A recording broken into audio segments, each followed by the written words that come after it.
नमस्कार दोस्तों, स्वागत है आपका SSC learning point by Singh sir. आज हम करेंगे 14 मार्च की शिफ्ट 1 का पेपर। चलिए फिर स्टार्ट करते हैं बिना देरी किए हुए।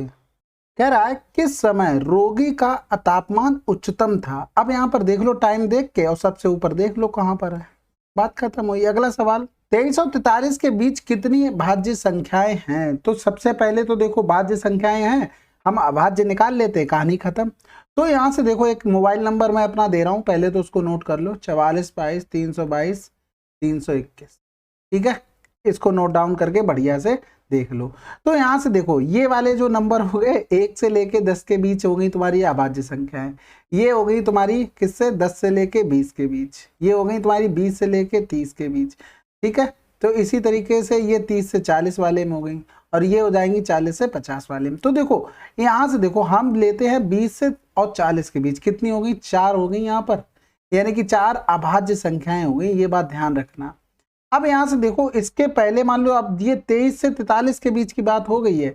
अब इसके बाद देखो 40 के बाद हम देखते एक नंबर और आ रहा है 41, एक और इधर जोड़ दो, समझ गए। अब यहाँ से देखो 23 के पहले तो हमें दो संख्याएं जो हमने एक्स्ट्रा ले ली वो हमें लेनी नहीं ना। पहले तो देखो भाई मेरी बात समझो, 20 और 40 के बीच कितनी संख्याएं हो गई, हमारी हो गई संख्याएं 20। ठीक है, अब यहाँ से देखो अगर हम इधर पीछे जाते तो उतना आगे भी तो चले गए, यहाँ पर वो चीज हटा दो, वहां से क्लियर होगी ना, 20 संख्याएं होंगी 23 से लेकर 43 तक। अब यहाँ पर देखो 5 ये मिल गई क्या, अभाज्य संख्याएं, ये 5 यहाँ से हटा दो तो आंसर क्या आ गया, 15। तो देखो ये याद कर लो मोबाइल नंबर 44 22 322 321, ये 1 से लेकर 100 तक का टर्म है। ठीक है, तो ध्यान रखो, इसको नोट कर लो भैया। वैसे बहुत मोबाइल नंबर याद करते हो तो इनको भी कर लो। ठीक है, पी ने 1 वर्ष के लिए 4000 रुपए का निवेश किया। कुछ महीनों के बाद क्यू 6000 का निवेश के साथ पी के साथ शामिल हो गया। यदि 1 वर्ष के अंत में पी और क्यू का लाभ का अनुपात इतना है तो क्यू कितने महीनों के बाद शामिल हुआ। तो देखो 4000 के हिसाब से उसने तो 1 साल काम किया, लेकिन क्यू ने हमें पता नहीं क्यू ने कितने महीने के लिए काम किया। तो पहले तो हम यही निकाल लेते कि कितने महीने उसने काम किया। तो ये हो जाएगा 1, 0 से 0 कट चुके, 3 दूनी 6 हो गया, यानी कि x बराबर आ गया कितना, 1/2। अब महीने में चेंज करेंगे तो कितने हो गए, 2 छक्के 12, यानी कि उसने 6 महीने तक पैसे लगाए, यानी कि टोटल थे कितने, 12 महीने। अब जब टोटल 6 महीने की 2 से लगे, यानी कि वो 6 महीने बाद लौट के आया। तो वो पूछ रहा था क्यों कितने महीनों के बाद शामिल हुआ, तो 6 महीने के बाद। अगला सवाल, J1 सभी महीनों में L द्वारा बेचे गए कैलकुलेटर की औसत संख्या है। देखो L वाले कौन से हैं, जो सर्किल टाइप में बने हैं, सर्किल वाले ये है, यानी कि सभी महीनों में, यानी कि सारे हमको जोड़ने पड़ेंगे। तो जोड़ देते, लास्ट में देखो 5 और 5 10 की 0 हाथ से लगा, 1 हो गया। यहाँ पर तो 0 लिखा हुआ है ना, 2 और 2 4, 4 4 8, 8 5 13 की 3 हाथ से लगा, 1 हो गया। 4 3 7 3 10 3 13 और 3 16। ठीक है, और एवरेज चाहिए था भैया, 5 से भाग करना पड़े। कह रहा था एल और एम द्वारा बेचे गए कैलकुलेटर की कुल संख्या के बीच अंतर, यानी कि देखो अब हम एक चीज से प्रॉफिट में है, ये तो हमने निकाल ही लिया। दूसरे वाले को और जोड़ लो, यानी कि इनको जोड़ेंगे, लास्ट में 10 हो गया, 0 हाथ से लगा, 1 हो गया, यानी कि 2 हो गया। 6 2 8 3 11, 11 2 13 की 3 हो गया, हाथ से लगा, 1 हो गया, यानी कि 4 3 7 3 10 3 13 और 3 16, यहाँ से भी हो गया। तो अब इन दोनों का डिफरेंस कितना है, 0 आ गया। अब 0 को ही ऊपर रखना, 0 में किसी भी संख्या से डिवाइड करोगे तो आंसर 0। अगला सवाल, tan theta plus cot theta बराबर इतना, तो इसकी वैल्यू निकालनी, यानी कि यहां से हमसे कहा गया है tan theta plus 1/tan theta बराबर कितना हो गया, 8। पूछा गया है tan square theta plus 1/tan square theta बराबर क्या हो, समझ गए। यानी कि यहां से करेंगे डायरेक्ट 64 माइनस कर दो 62 आंसर, या तो होल स्क्वायर खोल के कर लेना, बाकी आपको डायरेक्ट पता ना, ये वाले सवाल करते हो बराबर अगर a दिया हो तो x square plus 1/x square whole square खोल के डायरेक्ट कर देते हो ना, ऐसे कर लो। अगला सवाल, 20,000 सूचीबद्ध के एक साइकिल को बट्टे के बाद खुदरा व्यापारी को इतने में बेचा जाता है। खुदरा व्यापारी को दिया गया बट्टा प्रतिशत क्या है। तो देखो 20,000 से इतने में बेचा गया, यानी कि 6,000 की छूट दी गई, 2 3 6, यानी कि 3 आ रहा होगा भाई आंसर।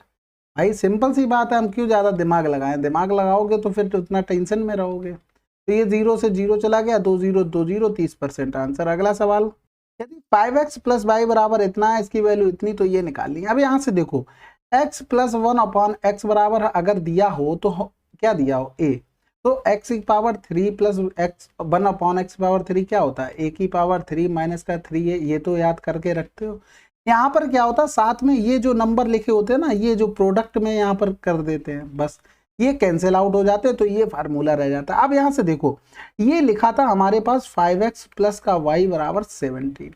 अब हमें जाना है 125 x का होल क्यूब प्लस y का होल क्यूब। अब यहाँ से देखो, इसका होल क्यूब हो रहा था जैसे इस तरीके से हो रहा था, तो यहाँ लिख सकते हैं 17 का क्यूब माइनस 3 इंटू 17, और जैसा लिखा है इनका प्रोडक्ट हम भी यहाँ पर चिपका देते हैं। ये डायरेक्ट लिखने का तरीका हो गया मैं आशा करता हूँ ये चीज समझ गए होंगे। यहाँ से 17 ले लो कॉमन, यहाँ पर हो गया 289 माइनस का, इसकी वैल्यू क्या थी 6, यानी कि 6 रखेंगे, 6 पंजे 30, 23 तिया 90 हो गया। ठीक है, तो यहाँ से देखो इसको घटाएंगे तो ये 9 हो गया, 18 से 9 गया 9, यानी कि 199 आ गया।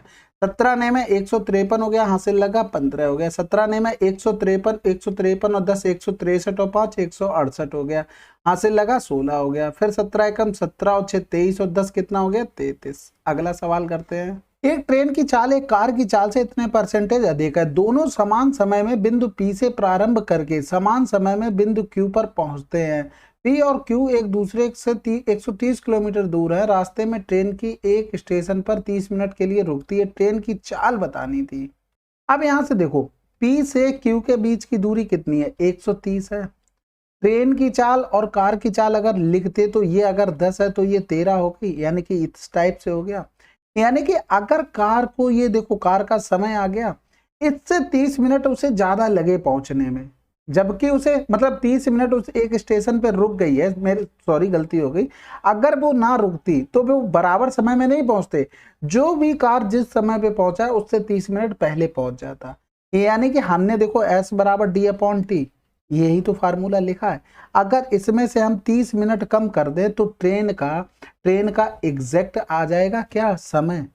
समझ गए बात को। तो यहां से बटे 60 घंटे कर लेंगे, और देखो 130 बटे ट्रेन की चाल 13x हो गई, यानी कि ये यहां से काटेंगे तो ये हो गया, यहां से देखो काटेंगे ये 0 से 0 चला गया, 30 दूनी 60 हो गया, यानी कि x वाले एक तरफ कर लो, माइनस का 10 बटे x हो गया बराबर 1 बटे 2 हो गया। यहां से करेंगे तो देखो 3 बटे x आ जाएगा, बराबर में 1 बटे 2 हो गया, यानी कि x बराबर 3 दूनी 6 हो गया। अब किसका पूछा गया था हमसे, ट्रेन की चाल पूछी गई थी, तो ट्रेन में 13 छक 78 आंसर। कोई समस्या बताओ, कोई परेशानी। अब यहां से देखो, अगर हम रेशियो से करना चाहते तो देखो टाइम हो गया, स्पीड हो गया, ये 10 हो गई किसकी, कार की, सॉरी टाइम कह रहे थे, ये ट्रेन हो गई, ये कार हो गई, इसकी 13 हो गई, ये स्पीड में। अगर हम इसका लिखते क्या, टाइम लिखते, तो टाइम लिखते तो कितना 10 और 13 आता। वैसे तो देखो वो रुकी इस वजह से पहुंचे, वैसे टाइम में डिफरेंस हमारे हिसाब से कितना है, 3 का है। कितने का है, 3 का है। क्वेश्चन में कितना दिया, 30 मिनट। 30 मिनट का मतलब 60 के कर देंगे तो घंटा आ गया। एग्जैक्ट टाइम निकाल लें यहाँ से, यानी कि 10 बराबर निकालेंगे तो ये तो 30 दूनी 60 हो गया, तो यहाँ से करेंगे तो 10 गुणे 3, 10 गुणे 2, यानी कि गलत तो नहीं कर रहे हैं, यानी कि 10, हाँ से ठीक है, 10 बटे 3 गुणे 2 हो जाए। समझ गए, थोड़ा कुछ और सोच रहे थे हम। तो ये तो आ गया क्या, एग्जैक्ट आ गया टाइम। समझ गए बात को कि नहीं समझे। अब यहाँ से देखो एग्जैक्ट टाइम उसे लगा 130 किलोमीटर जाने में, तो 5 गुणे 3 कर दो। यहाँ से करेंगे तो 5 दूनी 10 हो गया, बचा कितना 3, 5 छक्के 30 हो गया, 26 तिया 78 किलोमीटर प्रति घंटा आंसर। समझ गए होगे बात को। यहाँ से कुछ नहीं, मैंने देखो टाइम निकाल लिया क्योंकि डिस्टेंस तो कांस्टेंट थी। यहाँ से हमारे हिसाब से टाइम में क्या डिफरेंस, 3 का आया। क्वेश्चन में 30 मिनट, 30 मिनट को घंटे में चेंज कर लिया, 1/2। 10 बराबर निकाला कितना आ गया, 5/3। ये 10 था क्या, ये टाइम था, किसका था, ट्रेन को। यानी कि इतने टाइम में उसने 130 किलोमीटर दूरी की, यहाँ से उसकी चाल निकाल ली। अगला सवाल, एक गोले की त्रिज्या एक अर्धगोले की त्रिज्या की 3 गुनी है, ठीक है, तो उनके आयतनों के क्रमशः अनुपात क्या होंगे। अब यहाँ से समझो, दिमाग में तुम्हारा एकदम अल्टरनेट तरीके से चलना चाहिए। अब यहाँ से देखो, एक गोले की त्रिज्या एक अर्धगोले की त्रिज्या की 3 गुनी है, गोले की त्रिज्या अर्धगोले की 3 गुनी है। अब मान लो हम कह रहे हैं ये भी गोला होता, ये भी गोला होता, तब तुम अगर आयतन लिखते तो क्या लिखते, 3 त्रिका 9 तिया 27 लिखते, यही तो लिखते। और अर्धगोले में क्या होता है, अपॉन में 2 हो जाता है। अपॉन में 2 हो जाता है, तो यहाँ पर अगर आयतन लिखते तो 1 की पावर 3 और ये अपॉन में 2 लिख देते, तो 27 दूनी 54 अनुपात 1 आंसर आ जाएगा। अगर इस तरीके से नहीं करना तो फिर 4/3 पाई 2r³ कर लो, और 2/3 करना पड़ेगा पाई r, और यहाँ पर कर लो r³। ठीक है, r³ से ये चला गया पाई और ये चला गया। ठीक है, और यहाँ से बचा क्या है, यहाँ से बचा 2 दूनी 4 हो गया, और यहाँ पर कितनी 3 गुना थी ना, तो 3 गुना भी कर लो, 3 त्रिकान होती है 27 हो जाएगा। समझ गए, तो 27 दूनी 54 आंसर। चाहे ऐसे कर लो चाहे ऐसे कर लो। 10 महिलाएं कुल काम का आधा 20 दिनों में कर सकती हैं। कुल काम का आधा 20 दिनों में कर सकती हैं, यानी कि 10 गुणे अगर हम 20 करते तो ये कुल काम का आधा आया है, यानी कि इसमें 2 का गुणा कर दें, ये टोटल काम हो गया हमारा। समझ गए कि नहीं समझे। शेष कार्य को 10 दिनों में पूरा करने के लिए कितनी और महिलाओं की आवश्यकता होगी। देखो अब इसकी जरूरत नहीं हमको, यहाँ से समझो 10 महिलाएं 20 दिन में, मान लो कोई काम भी है उसका आधा काम किया, यानी कि अगर 1 होता तो 1/2 करती, 2 होता तो 2/2 करती, यानी कि हमने मान लिया काम 2 था, आधा कर दिया। अब 10 दिनों में पूरा करना शेष काम, तो कितनी और महिलाओं की आवश्यकता होगी, क्योंकि टोटल काम 2 माना, आधा इधर हो गया आधा इधर हो गया, यानी कि 10 दूनी 20 हो गया, और फिर यहाँ से करेंगे 10 दूनी 20, x बराबर 20 आ गया, तो कितनी महिलाओं की जरूरत पड़ी, आंसर 10। अगला सवाल, अब यहाँ से देखो कह रहा था शाखा C2 की 2 वर्षों की कुल बिक्री, शाखा कौन सी है, ये C2 है, यानी कि 9 1 10 की 0 हासिल लगा 1 हो गया, यानी कि 170 हो गया। और कह रहा था C4 की दोनों, C4 ये रहा, यानी कि C4 6 6 12 की 2 हासिल लगा 1 हो गया, 9 6 15 हो गया, 2 7 14 2 6 12 2 8 16 2 5 10। अगला सवाल, अब यहाँ से देखो सिंपल दिख रहा होगा, ये वाला टर्म पूरा A मान लो, ये B मान लो, ये वाला टर्म पूरा A मान लो, ये B मान लो, यानी कि A² माइनस B² हो गया, यानी कि sec A माइनस का tan A का होल स्क्वायर माइनस 1 का होल स्क्वायर हो जाएगा। ठीक है, अब यहाँ से होल स्क्वायर अगर खोलते हैं तो क्या लिख सकते हैं, sec स्क्वायर थीटा या A, और प्लस में tan स्क्वायर A, और फिर माइनस में 2 sec A tan A लिख सकते हैं, और यहाँ माइनस में क्या हो गया 1 हो गया। अब यहाँ से देखो इसके साथ कुछ बनता है क्या, कुछ तो बन ही जाएगा, तो वो फार्मूले में क्या आता है, tan स्क्वायर A आता है, यानी कि tan स्क्वायर A प्लस का tan स्क्वायर A माइनस का 2 sec A और tan A हो गया। ठीक है, अब यहाँ से देखो ये क्या हो गया, 2 tan स्क्वायर A हो गया, 2 tan स्क्वायर A माइनस का 2 sec A और tan A हो गया। यहाँ से क्या करो, 2 tan A ले लो कॉमन, 2 tan A हमने ले लिया कॉमन, तो बचा क्या है, tan A माइनस का sec A, आंसर आ गया। ठीक है, अगला सवाल करते हैं। 18 पेन को 360 में बेचने पर 3 पेन की लागत के बराबर हानि होती है, 1 पेन का क्रय मूल्य कितना होगा। आप समझो 18 पेन को उसने बेचा है इतने रुपए में, अगर वो 3 पेन यहाँ से कम देता है, यानी कि वो 15 पेन 360 में बेचता, तो हमारा कॉस्ट प्राइस मिल जाता। यानी कि हम यहाँ से कह सकते हैं 18 का सेलिंग प्राइस बराबर हो गया 15 का कॉस्ट प्राइस, यानी कि selling price upon cost price बराबर क्या हो गया, 3 पंजे 15 3 6 18, ये आया 1 1 का, यानी कि यहाँ से अगर सेलिंग प्राइस निकालते तो 20 रुपए आता है, यानी कि इसकी वैल्यू 20 हो गई, कै गुना 4 गुना, तो 6 चौक 24 आंसर। अगला सवाल, त्रिभुज PQR समकोण त्रिभुज है, Q पर 90 है, PQ 9 दिया, QR इतना दिया, तो कॉट P का मान क्या होगा। सिंपल चित्र बनाते ही आंसर आ गया। देखो Q 90 हो गया, ये P हो गया, ये हो गया, R हो गया ना, PQ कितना हो गया 9 हो गया, QR हो गया 11, इससे हमें पंचायत ही नहीं कोई, यानी कि ये दो तो ऑप्शन गलत हो गए थे, हमें इन्हीं दोनों में खेलना था। तो कॉट P यहाँ से लेके चलेंगे तो P क्या हो जाएगा, आधार बटे लब। अगला सवाल करते हैं। राजीव ने एक परीक्षा में 20% अंक प्राप्त किए और 25 अंकों से अनुत्तीर्ण हो गया, यदि वह 50% अंक प्राप्त करता तो उसे उत्तीर्ण अंक के 20 अंक अधिक मिलते। अब देखो 20% उसने अंक प्राप्त किए, 25 से फेल हुआ, 25 उसे और दिला दो, अब तो वो पास हो गया। लेकिन दूसरी कंडीशन में 50% अंक मिले, तो वो क्या हुआ, 20 अंक ज्यादा प्राप्त कर लिए, हम 20 उतने कम कर रहे हैं, यानी कि उसके पासिंग मार्क्स दोनों पहुंच गए। इन दोनों को बराबर कर लो, यानी कि ये इधर चला जाएगा, ये इधर आ जाएगा, 45 हो जाएगा, और इधर जाएगा तो ये 30% आ गया। हमें चाहिए क्या, परीक्षा में उत्तीर्ण होने के लिए कितने अंक। पहले तो हम यहाँ से 100% बराबर निकालते हैं, तो यहाँ से हो जाएगा 45 बटे 30 गुणे में 100, तो 0 से 0 हो गया, ये 15 तियां 45, यानी कि 150 अंक आ गए। अब उत्तीर्ण होने के लिए यानी कि या तो इससे निकाल लो, यानी कि इसका 20% निकाल के और इसमें 25 जोड़ दो, और या तो 50% निकाल के 20 घटा दो, ठीक है। तो जो भी ठीक लगे, 15 दूनी 30, 20 50, 55 आंसर। अगला सवाल, एक कॉलेज के 132 छात्रों का औसत इतना है, यदि उत्तीर्ण छात्रों के अंकों का औसत इतना है और अनुत्तीर्ण छात्रों के अंकों का औसत इतना है, तो उत्तीर्ण छात्रों के कुल अंकों और अनुत्तीर्ण छात्रों के कुल अंकों का क्रमशः अनुपात क्या होगा। देखो सबका कितना है, 50 है, और फिर इधर 55 हो गया, एक तरफ 35 रख दो, तो यहाँ से डिफरेंस करेंगे तो 15 आ गया, यहाँ से करेंगे तो 5 आ गया, 5 एकम 5 हो गया, 5 तियां 15 हो गया। यानी कि ये जो रेशियो आया वो किसका आया, वो नंबर आ गए। क्योंकि देखो हमेशा ध्यान रखना, जब भी एलिगेशन लगाते हैं तो उसके नीचे जो भी सापेक्ष में रहता है उसी का रेशियो आते हैं। जैसे प्रॉफिट एंड लॉस में लिखाते हो तो नीचे क्या रहता है, हमेशा सीपी रहता है, प्रॉफिट या लॉस परसेंटेज निकालते हो तो यहाँ पर जो रेशियो आता है हमेशा उसी का आएगा, जो भी नीचे सापेक्ष में होगा। एवरेज निकालोगे तो टोटल नंबर का रखते हैं डिवाइड में, तो उसी का आ गया। यानी कि 4 बराबर हमें पता लग गया 132। तो यहाँ से करेंगे 1 बराबर 4 तियां 12, 4 तियां 12, ये 33 आ गया। और फिर यहाँ से करेंगे क्या, हम करेंगे भैया देखना एक सेकेंड, 3 बराबर, तो ये तो 99 हो गया। अब हमें चाहिए क्या था, कह रहा था उत्तीर्ण छात्रों के कुल अंक। उत्तीर्ण छात्र देखो ये है, इनका एवरेज कितना 55 है, कुल अंक कितने हो जाएंगे 99 का मल्टीप्लाई कर देंगे। समझ में आ गई बात। अब यहाँ से देखो अनुत्तीर्ण का कह रहा था छात्रों के कुल अंकों का, यानी कि अनुत्तीर्ण वाले कितने हैं 33 हैं, और कुल अंक कितने हैं 35 हैं। यानी कि यहाँ से 33 तियां 99, और यहाँ से 5 एकम 5, 5 एकम 5, 5 सत्ते 35, तो आंसर क्या आ गया 33/7। अगला सवाल, एक समबाहु त्रिभुज के अंतःवृत्त की त्रिज्या इतनी है, उस समबाहु त्रिभुज का परिमाप कितना होगा। देखो समबाहु त्रिभुज के अंतःवृत्त की त्रिज्या फार्मूला ये होता है, ये हो गई 9√3 हो गई। तो a बराबर 9 दूनी 18, 18 तियां 54 हो गया, ठीक है। और त्रिभुज में कै भुजाएं होती हैं, 3 होती हैं, 3 चौकू 12, 3 पंजे 15, 1 16 आंसर। अगला सवाल, प्रत्येक 21 सेंटीमीटर की त्रिज्या वाले दो वृत्त एक दूसरे को इस प्रकार प्रच्छेद करते हैं कि प्रत्येक वृत्त एक दूसरे को केंद्र से होकर जाता है।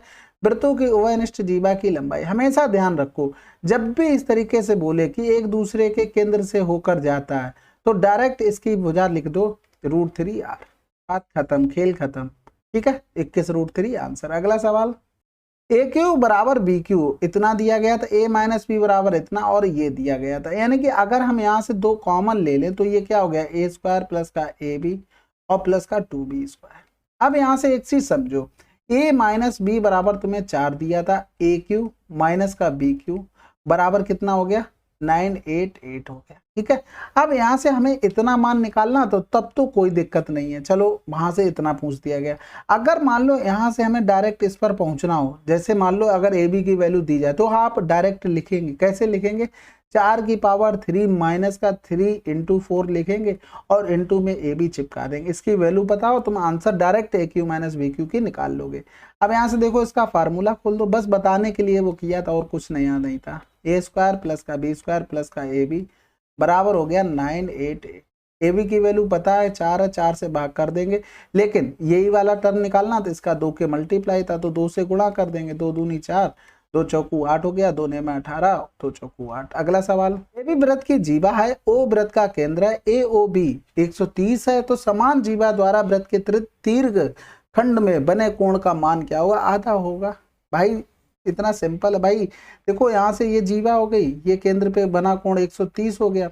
अब ये तो हो गया लघु और ये पूरा क्या हो गया दीर्घ, तो यहाँ से इसमें मिला देंगे, ठीक है। तो ये कितना होता है केंद्र में बने कोण का आधा। अगला सवाल, एक जीवा द्वारा वृत्त के दीर्घ चाप पर अंतरित कोण इतना है, समझना बात को, उस जीवा द्वारा उस वृत्त के केंद्र पर अंतरित कोण, देखो उसका अपोजिट सेम पूछा है। देखो भाई 130 दिया था और यहाँ से देखो, समझ गए इस शिफ्ट वाले को कितना फायदा हुआ होगा। किस वर्ष में बचत न्यूनतम थी, यानी कि व्यय और आय का करना पड़ेगा, यानी कि इनकम और ये एक्सपेंडिचर। देखो न्यूनतम हमें बतानी है, यानी कि उसने यहाँ से देखो 7 से 3 गया 400 हो गया। सबसे पहले ये देख लिया करो किसमें सबसे छोटा लग रहा है। देखो इसमें लग रहा होगा सबसे छोटा, इसमें कितना हो रहा है 100 रुपए का हो रहा है, यही तो आंसर है। भाई थोड़ा बहुत तो ऑब्जर्वेशन भी तो कर सकते थे, या डायरेक्ट घटाने से क्या फायदा है। अगला सवाल कर लेते हैं, एक व्यक्ति ने बी को 3 वर्ष के लिए इतने और सी को 4 वर्ष के लिए इतने साधारण ब्याज पर समान ब्याज दर पर उधार दिए। उन दोनों ब्याज के रूप में कुल इतने रुपए प्राप्त हुए, वार्षिक ब्याज की दर क्या होगी। तो देखो सिंपल सी बात है, इसको कितने वर्ष के लिए दिए, बी को 3 वर्ष के लिए। तो यहाँ से देखो अगर हम लिखते, देखो फार्मूला लिख के दिखा रहे हैं लेकिन लिखना नहीं, एग्जाम में ओरल तुम्हें 0 से 0 काट के वो सब लिखना है। 12,000 रुपया दिया और यहाँ पर 3 वर्ष के लिए गुणे R/100 करेंगे। इतना ही कॉमन ले लेते, R/100, बस इतना कर सकते थे। यहाँ पर हो जाएगा 340 इंटू 4 और R/100 हो गया। ठीक है, ये 0 से 0 काट दो, ये 0 से ये 0, 12 36 हो गया, यानी कि 360 R हो गया। यहाँ से करेंगे तो 400 R हो गया। ठीक है, यानी कि दोनों को जोड़ेंगे तो 4 3 760 R हो गया। इसकी वैल्यू दे दी 6080। तो पूछ रहा था रेट, यानी कि R बराबर हमें निकालना था, यानी कि 6080/760। ठीक है, तो यहाँ से देखो 6 में ऐसे का गुणा होगा कि 8 आ जाए। तो कौन सा है, 5 है, नहीं है, ये हटाओ, 8 है, तो 8 छंग 48, 8 सत्ते 56 आंसर। अगला सवाल। अब यहाँ से देखो ये सिंपल a² + b² + c² और ये सब कुछ दिया गया था। अब तुम समझ लो बात को, ये किसी का फार्मूला बन रहा है क्या, अगर आपको पता होगा तो देखो यहाँ से। अब लेकिन ऑब्जर्वेशन ये होना चाहिए था हमारा कि ये देखो माइनस बना रहा है। अब इन दोनों में कॉमन क्या है, केवल b कॉमन दिख रहा है, b कॉमन दिख रहा है, यानी कि b ऐसा नंबर है जो माइनस है। ठीक है, तो माइनस है b, तब तो ठीक है। फिर यहाँ पर देखो इसमें b माइनस है, नहीं है, इसमें है, नहीं है, इसमें भी, इन्हीं दोनों में b माइनस था। लेकिन एक चीज बताओ, अगर c और b दोनों माइनस होते तो यहाँ पर क्या बनता, माइनस का 2 इंटू, पहले से प्लस में रहता, माइनस का b इंटू माइनस का c रहता, तो ये तो प्लस बना देते। लेकिन ऐसा तो नहीं हुआ ना, तो दोनों भी माइनस नहीं होंगे। आप डायरेक्ट फार्मूले खोल के भी कर सकते हो। वैसे ये ऑब्जर्वेशन आप जल्दी से जल्दी सवाल कर सकते हैं। दी गई भिन्न में से सबसे बड़ी और सबसे छोटी भिन्न का योग क्या होगा। सिंपल है भैया, देखो यहाँ पर 6/5, 11/15, देखते ही समझ में आ गया सबसे बड़ी तो हमारी 6/5 है। क्योंकि देखो ना, हर में जब भी बड़ा छोटा लिखा हो तो फिर कहना ही क्या है, यानी कि यहाँ से डिवाइड करोगे तो 1 से जाएगा, लेकिन इनमें सब में पॉइंट लगाने पड़ेगा। तो यहाँ से करेंगे 15 8 120 ज्यादा हो जाएगा, 15 7 105, यहाँ से करेंगे तो 7 5 35, यहाँ से करेंगे तो 13 3 39। सबसे छोटा क्या आया, ये, सबसे बड़ा ये, तो 6/5 प्लस का 5/13, तो 13 6 78 हो गया, 5 25 हो गया, बटे 65 हो गया, यानी कि आंसर आ गया 103/65। अगला सवाल करते हैं।